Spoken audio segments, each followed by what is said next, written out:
Next point is double circulation.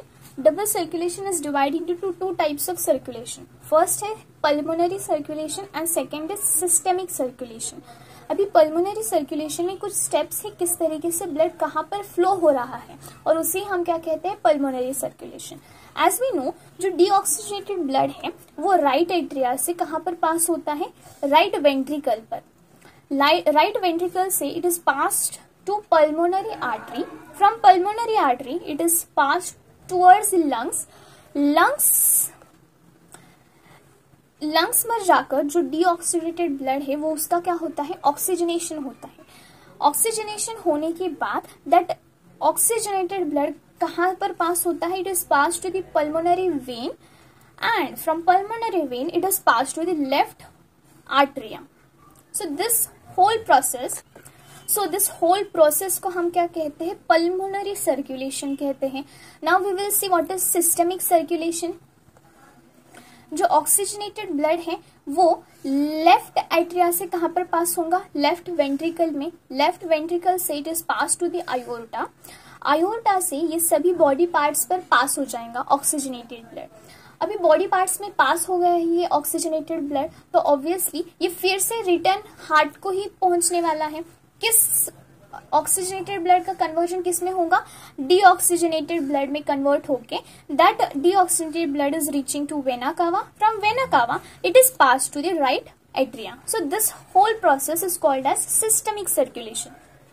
Next is regulation of cardiac activity. जो अपनी cardiac that is heart की जो activity है वो कैसे और किस तरीके से रेगुलेट होती है. तो हार्ट कैसा है, it is an myogenic. Myogenic का मतलब क्या होता है, auto regulated by specialised muscles. The heart is form by cardiac muscles. Cardiac muscles help करेंगे हार्ट को contraction as well as relax होने के लिए. अभी स्पेशल न्यूरल सेंटर प्रेजेंट होता है मेडुला ओब्लांगेटा में. अभी ये जो स्पेशल न्यूरल सेंटर है ये मॉडरेट क्या करेगा, कार्डियक फंक्शन को मॉडरेट करेगा. किसके हेल्प से, ऑटोनॉमिक नर्वस सिस्टम के हेल्प से, जिसे हम ANS कहते हैं. सो हाउ टू रिमेम्बर कि मेडुला ओब्लांगेटा ही एक न्यूरल सेंटर है जो ANS that is autonomic nervous system के हेल्प से हार्ट के फंक्शंस को रेगुलेट करेगा, मॉडरेट करेगा. So the trick is auto men. Auto stands for autonomic nervous system, men stands for medulla oblongata. Now see here, autonomic nervous system दो parts में divide किया गया है. कौन से पार्ट्स है, first is sympathetic nervous system and second is parasympathetic nervous system. Now sympathetic nervous system के features क्या होते हैं, मोस्ट इंपॉर्टेंट पॉइंट है. सिंपैथेटिक नर्वस सिस्टम में increase the rate of heart beat. जो हार्ट बीट का rate है वो इंक्रीज होगा. Increase the strength of ventricular contraction. Ventricular contraction का जो स्ट्रेंथ है, स्पीड है, वो भी इंक्रीज होने वाला है. नेक्स्ट इंपॉर्टेंट पॉइंट है, अगर कॉन्ट्रैक्शन का स्पीड इंक्रीज होगा तो ऑब्वियसली जो कार्डियक का आउटपुट है वो भी इंक्रीज होने वाला है. नेक्स्ट है पैरासिम्पैथेटिक नर्वस सिस्टम. अभी ये सिंपैथेटिक नर्वस सिस्टम के एग्जैक्टली ऑपोजिट वर्क करती है. कैसे, यहाँ पर हार्ट बीट क्या होती है, इंक्रीज होती है, बट यहाँ पर डिक्रीज होती है. Decrease the speed of conduction of action potential. Action potential ही बहुत स्लो कंडक्ट होने वाले हैं, फ्लो होने वाले हैं, तो ऑब्वियसली कार्डियक का जो आउटपुट है ये भी बहुत ही कम होने वाला है. So this is all about parasympathetic nervous system. Now adrenal medullary hormones. जो एड्रेनल मेडुलरी हार्मोन्स हैं, these hormones also help to regulate the cardiac function. How it is helping, let's see. अगर ये मेडुलरी जो hormones है, adrenal medullary hormones क्या करेंगे, cardiac output को increase करने का काम करते हैं. Next is disorders of circulatory system. कुछ सर्कुलेटरी सिस्टम के को लेकर कुछ डिसऑर्डर्स हैं. कौन से डिसऑर्डर्स है, फर्स्ट है हाइपरटेंशन, जिसे हम हाई ब्लड प्रेशर के तौर पर जानते हैं. अभी नॉर्मल ब्लड प्रेशर कितना होता है, approximately 120 mmHg upon 80 mmHg. 120 mmHg इसे हम सिस्टोलिक प्रेशर कहते हैं एंड 80 mmHg इसे हम डायस्टोलिक प्रेशर कहते हैं. ये एक नॉर्मल ब्लड प्रेशर है. अभी हाइपरटेंशन एबनॉर्मल ब्लड प्रेशर कब होता है, what is the measurement of that. So it is measure 140 mmHg upon 90 mmHg.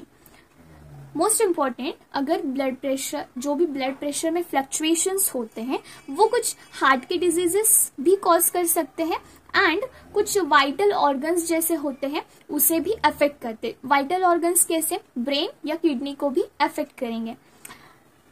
Coronary artery disease, जिसे हम कैट दैट इज CAD भी कहते हैं, और इसे हम एथेरोस्क्लेरोसिस के तौर पर भी जानते हैं।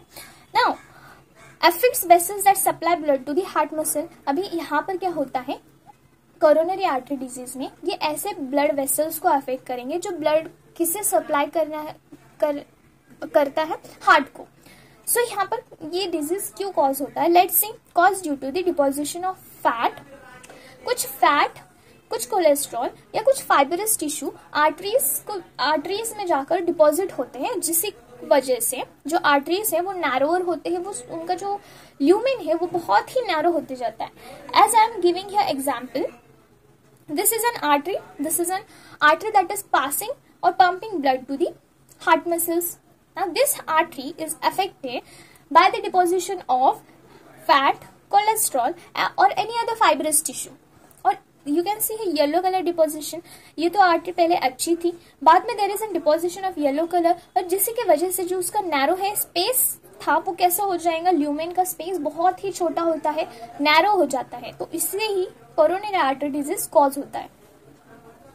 सो next heart disease is angina. अभी एंजीना को हम और एक नाम से जानते हैं, that is angina pectoris. Now what are the symptoms अगर हमें angina pectoris this disease is there.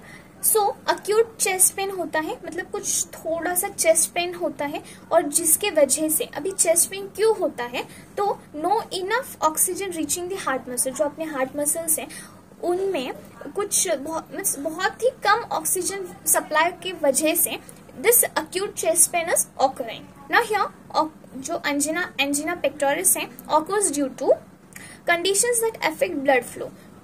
ये डिजीज कब ऑकर होती है, कब प्रेजेंट होती है, जब अपना जो ब्लड फ्लो है वो फ्लक्चुएट हो जाए, तो इसी के वजह से this angina pectoris disease is occurring. Next disease is heart failure.